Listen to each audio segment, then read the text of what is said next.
GST merupakan cukai barang dan perkhidmatan. Negara Perancis adalah negara pertama melaksanakan GST pada tahun 1954. Kini sebanyak 160 negara telah melaksanakan GST. Semua negara ASEAN telah melaksanakan GST kecuali Brunei dan Myanmar. GST, Good and Service Tax, dalam bahasa Inggeris dan dalam bahasa Malaysia, cukai barang dan perkhidmatan. Menurut Kamu Dewan Bahasa dan Pustaka, cukai ialah sejenis bayaran yang dikenakan oleh kerajaan terhadap orang perseorangan, sama ada perbadanan, syarikat, barang-barang dan lain-lain lagi bertujuan untuk perbelanjaan negara dan sebagainya. Tujuan GST dilaksanakan adalah membolehkan pengurangan cukai pendapatan individu dan cukai korporat, menjadikan ekonomi yang lebih berdaya saing dan beban cukai lebih serata. Tujuan GST dilaksanakan di Singapura adalah seperti berikut: menggalakkan simpanan pelaburan, kutipan cukai lebih berkesan dan kos lebih rendah, membiasakan rakyat dengan cukai yang dikenakan. Kadar cukai GST mengikut tahun seperti berikut. Dapat dua kategori barang dan perkhidmatan, iaitu boleh dicukai dan tidak dikenakan cukai. Pengkelasan cukai pada tahun 1994 3%, 2003 4%, 2004 5%, 2007 7%. Kadar permulaan merupakan kadar paling rendah di dunia. Pungutan hasil cukai di Singapura terdiri daripada cukai korporat, cukai peribadi, cukai barang dan perkhidmatan dan cukai harta tanah.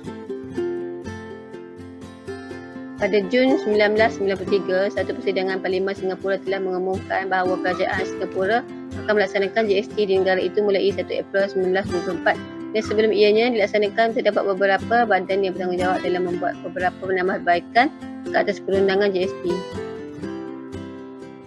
GST adalah cukai nilai ditambah yang ditetapkan ke atas barangan import, iaitu semua barangan dan perkhidmatan kecuali jualan dan sewaan tanah, perumahan, perkhidmatan pembiayaan.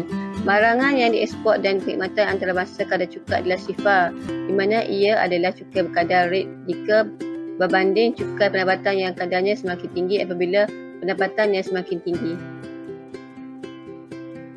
Kadar cukai pendapatan korporat adalah 40% sebelum tahun 1986. Begitu juga kadar cukai pendapatan bagi perseorangan kerana berkadar menaik.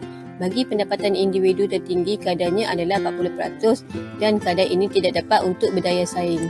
GST merupakan cukai tidak langsung. Selain itu, penduduk warga emas yang semakin bertambah, asas cukai di Singapura menunjukkan semakin rendah.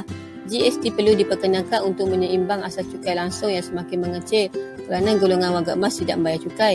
GST juga membolehkan beban cukai dapat diagihkan kepada lebih ramai penduduk di Singapura. Prinsip percukaian. Antara impak yang diperoleh dari prinsip percukaian GST di Singapura, iaitu kerajaan itu sendiri ialah penjanaan dapatan cukai yang dapat dijangka ke arah kestabilan ekonomi yang lebih baik dan dapat mengelakkan berlakunya kelemahan kepada prinsip percukaian tersebut. Impak prinsip percukaian juga adalah kecekapan percukaian tersebut oleh kerana kos pentadbiran dan pengutipannya yang kurang memberangsangkan dan pengutipannya juga tidak begitu sistematik dan tidak lancar. Juga memberikan kelebihan kepada kerajaan dalam mendapatkan cukai korporat dan cukai individu yang kurang dari jumlah yang sepatutnya dikenakan kepada sesebuah organisasi serta dapat meningkatkan galakan pelaburan asing secara langsung.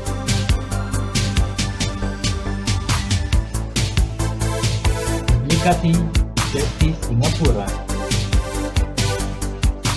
Kerajaan Singapura telah mengambil saranan Jawatankuasa Ekonomi 1986 yang beralih dari cukai langsung ke cukai tidak langsung setelah mendapati kadar cukai pendapatan korporat dan kadar cukai pendapatan. Singapura merupakan sebuah negara kecil yang mempunyai pendapatan tertinggi di dunia dengan anggaran nilai 364 bilion US dolar setahun serta telah melahirkan seramai 183,700 orang usahawan pada 2018. Kritis penimbangan bagi mengurangkan bebanan yang dikenakan terhadap rakyat. 1. Penurunan cukai korporat dan cukai individu. 2. Beban untuk cas utiliti dan perkhidmatan. 3. Menambah caruman bantuan perubatan kepada golongan tua. 4. Tambah nilai akaun pendidikan selepas menengah. 5. Menambah caruman kepada wang simpanan pekerja. 6. Faedah pemindahan langsung dalam bentuk bayaran tunai. 7. skop pengecualian cukai dibebaskan. 8. Penurunan cukai golongan berpendapatan rendah. 9. Pelaksanaan program tambahan pendapatan pekerja. Kesimpulan, sistem pencukaian GST ini turut menyumbang dari segi peningkatan ekonomi sebuah negara itu sendiri. Selain itu, GST juga turut menaikkan status sebuah negara itu dan dapat bersaing dengan negara maju yang lain. Sekian, terima kasih dari kami, Pusat Langkawi.